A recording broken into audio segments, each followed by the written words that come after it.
સાહેબ, સરકાર દ્વારા વિકાસના દાવા કરવામાં આવે છે, તો ઉમરાળા સાથે શા માટે ભેદભાવ થઈ રહ્યો છે? અત્યારે રજૂઆત કરીએ ઉમરાળા તાલુકાથી જે શક્તિસિંહ ગોહિલ પ્રમુખ ઉમરાળા તાલુકા કોંગ્રેસ સમિતિના છે, આ લોકો અને એની ટીમ સાથે પગપાળા કરીને અહીંયા આવ્યા છે અને આ લોકો CSCમાં કાયમી ડૉક્ટર માટે, પછી સ્કૂલમાં શિક્ષકોની ઘટ અને ઓરડાઓની ઘટ માટે, ઉમરાળા તાલુકામાં ફાયર સ્ટેશન ઊભો કરવા માટે અથવા તો ફાયર બ્રિગેડની ગાડી ત્યાં પરમાનન્ટ રાખવા માટે અને ખેડૂતોને ડીઝલ માટેની રજૂઆત કરી છે. આ સાથે સાથે બીજા એક ખેડૂત હતા સિહોર તાલુકાના, જે આપણે ગોરખપુર LPG જે પાઇપલાઇન IHB લિમિટેડ કરી રહી છે એના વળતર બાબતમાં રજૂઆત કરી છે. એક પીપરડી ગામે ગામતલના ઇસ્યુ છે.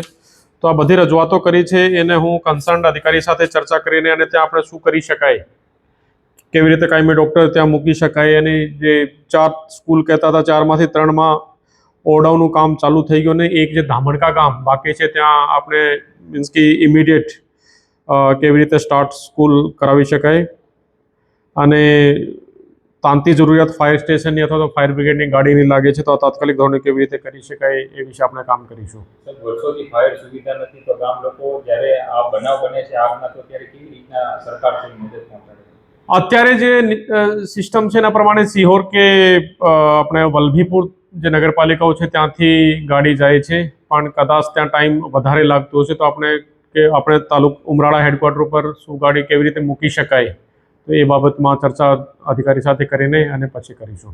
શિક્ષણ ક્ષેત્રે સરકાર ખૂબ ચિંતિત છે, તો ઉમરાળા તાલુકાની અંદર ક્લાસરૂમ નથી, બાળકો મંદિરમાં બેસીને અભ્યાસ કરે છે. એક ગામની રજૂઆત મળી છે ધામણકાની કે ભાઈ જ્યાં હું પણ એના ટચમાં છું અને અમે લોકો જે સમગ્ર શિક્ષા અભિયાનના અધિકારી છે તેની સાથે પણ ચર્ચા કરી છે. 4 ગામોની રજૂઆત હતી, 3માં કામ શરૂ થઈ ગયું છે, ધામણકા બાકી છે, ત્યાં પણ ટૂંક સમયમાં થઈ જશે. વર્ષોથી રજૂઆત થાય છે, નિરાકરણ નથી આવતું. મારી પાસે આજે રજૂઆત આવી છે તો હું વહી ચર્ચા કરીને એને નિરાકરણ લાવીશું.